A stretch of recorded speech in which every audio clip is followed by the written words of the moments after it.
Hey, coaches, Joe Salas here. Got a special edition for the podcast. Just kind of wanted to share our last week with you. We're in a dead period right now, but we kind of loaded up last week. Was a big week for us as far as football and culture building. So I just wanted to kind of share nuts and bolts. This is how we build our culture, and hopefully it'll help some of you just spark some ideas and also spark you to share some ideas. You know, if you're doing some cool stuff with your kids, I sure would like to hear about it, because I want to steal your ideas. So that's all we're doing today is sharing the week. I'm going to share my screen here, and we'll kind of go through this thing. Let's start with this one.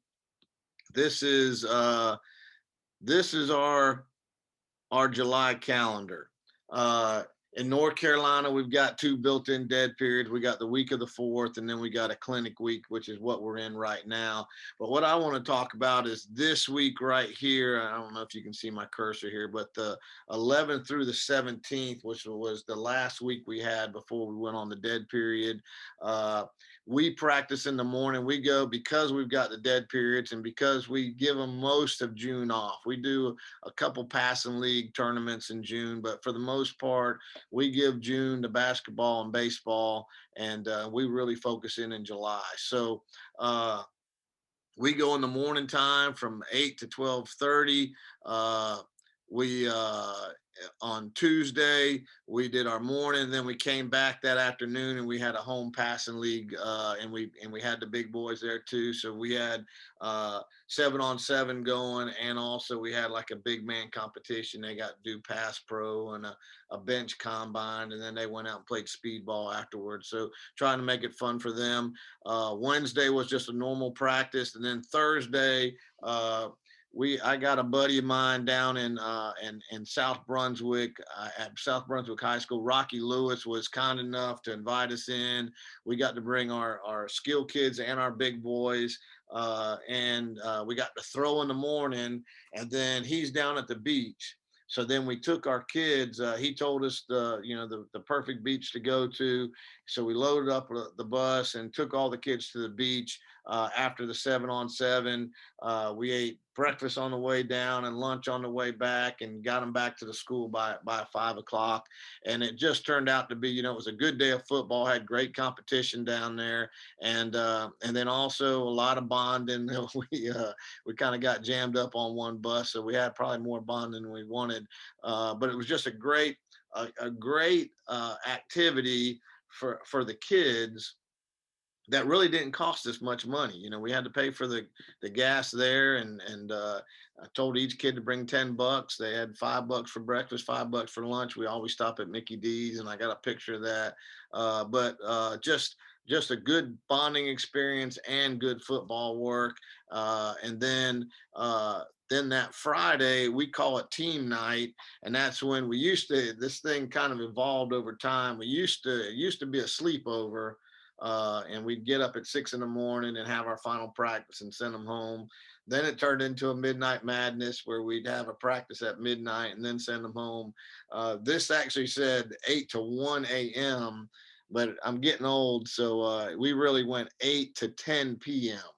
So we ended up having 3 practices. We had our regular morning. Morning time was just normal. Then we loaded them up, went to Mickey D's for lunch, came back, had a couple team meetings, uh, had an afternoon practice, just special teams, just installed all of our special teams in the afternoon, and just helmets. And then had some bonding stuff. We get a slip and slide out. We did some events in the gym, some competition stuff, some egg roulette. We did all kinds of crazy stuff in there. Just fun bonding, team building type activities, and then finish with that late practice that evening. And all the practices were high level. Our kids got a lot better just football wise, but we grew as a team. We grew as a family. We bonded, and the seniors got up and talked about their goals and their dreams and what they want to do after football. And it's just a great bonding night and a great football night. So that was our week, and I can tell you, by the time we were done at 10 p.m., our coaches needed a week off. Everyone was tired, but it was just a great time, great football time, great bonding time.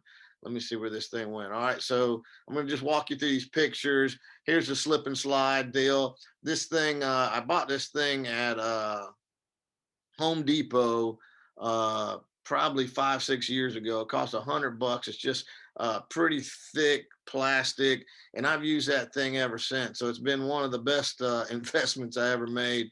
And we pull it out. We pull it out for team night, and then we pull it out. Sometimes we'll have I'll bring the linemen. We'll cook hot dogs for them, and we'll do slip and slide. Just something for fun that we always tie into football. That's the same one. So we do the slip and slide, and again, that was $100 investment, 5 years ago. I really like that picture, so I'm showing it over and over. Let's move down here and see what we got. For dinner at team night, the parents come in and they bring Gatorades and they bring pizzas, so that's a good fellowship in time. Our parents do a great job of supporting us. They also, at the end of the day, and this was new, they kind of did this on their own without asking me. At the end, at the 10 o'clock practice, they came back and they just had coolers full of Gatorades, and obviously, with that kind of 14-hour days, 14 hours of football, everyone was tired, and the humidity down in the south was awful, and having them parents there with them ice cold Gatorades for everyone really made a difference. Really finished it off nice. So that was something our parents did for us. Let's see this one. This was us at the beach, and I turned into like my mom. I'm constantly having to count heads and yell at people for going out too far, but the kids loved it. If you're like everywhere, some of these kids, they never get to go to the beach, so this was like a big deal to them, and it was a fun experience for everybody. And then I think I had one more in here. This is, and we do this every passing league. Look, I never eat at McDonald's except when we do passing league. And there's just something about after passing league, kids are running out there full speed in the heat of the summer, and then to be able to go to McDonald's at the end and get in the air conditioning, and they pair, they sit at the tables together, and just share stories and laugh and bond, and get cooled off. And I thought there's always something special about going to McDonald's, and it's always McDonald's, so we never have to talk about it. We never discuss it. We know where we're going. The dollar menu there for a kid, someone always forgets their money, and you just kind of pass the change back to the end of the line, and so everyone can, for $2-3 a kid can get lunch, but that's always an important part of our passing league is to do that the McDonald's at the end. So let me share this one more time, and I want to share this one. So this is just our daily schedule. How do you build culture? Well, you do it by doing it every single day. So our day starts at 7:45 with a team meeting, and this is how we teach our mission statement, our core principles, and the signs for our core principles. I've got those Gatorade power bars, and I bring 3 of them out there, and I just say, all right, and I'll say, give me a senior that can give me the mission statement, or give me a freshman who can tell me the mission statement, and they'll stand up. And if they say the mission statement perfect, I throw them a power bar. So obviously, first thing in the morning, kids, they're not eating breakfast when they come. So, that power bar is a pretty good motivator. Same thing. And I'll say, okay, who can give us the signs for the core principles? We're like everyone else. For each one of our 5 core principles, there's a sign that goes along with it. So the kid will stand up in front of everyone. He'll go through the signs. If he gets it right, boom, we pass him we throw him the power bar. So those are the 2 easy ways. And I think there's one more. At the beginning, I'll just say, all right, who can give me the 5 core principles with each day with it. So someone will stand up and say Monday's attitude, Tuesday's work leadership, Wednesday's work ethic, and if they do it right, I'll throw them the power bar. So we just kind of bribe them into memorizing it, because I think that's the first step. Is they got to memorize what the mission statement says, and they got to memorize what the core principles are, and they got to memorize the signals, and then over time it will start putting the meat to it. If they memorize the skeleton, then we'll put the meat on it. And that's what happens next. Is then one person gets up and talks about the core principle of the day. This week, right now, I do it the first. First it's me, then it moves into the coaching staff. So right now, our defensive coordinator, Coach Rackley, it's his week. So he'll be finishing up. He'll be finishing up this week. So he stands up and he talks about, if it's Monday, he stands up and talks about attitude, and he gives the our working definition. He gives what it means to him. He'll give an example of someone on the team or someone from the past that really exemplified great attitude. And that standing up in front of everyone and talking about it, that rotates through the whole team. It starts with me, it goes through the coaching staff, then it goes through the seniors, then it goes through the juniors, and it goes all the way through our program, where it's the same core principles, but it's a different voice and it's a different story each time when they're explaining what that core principle means to them.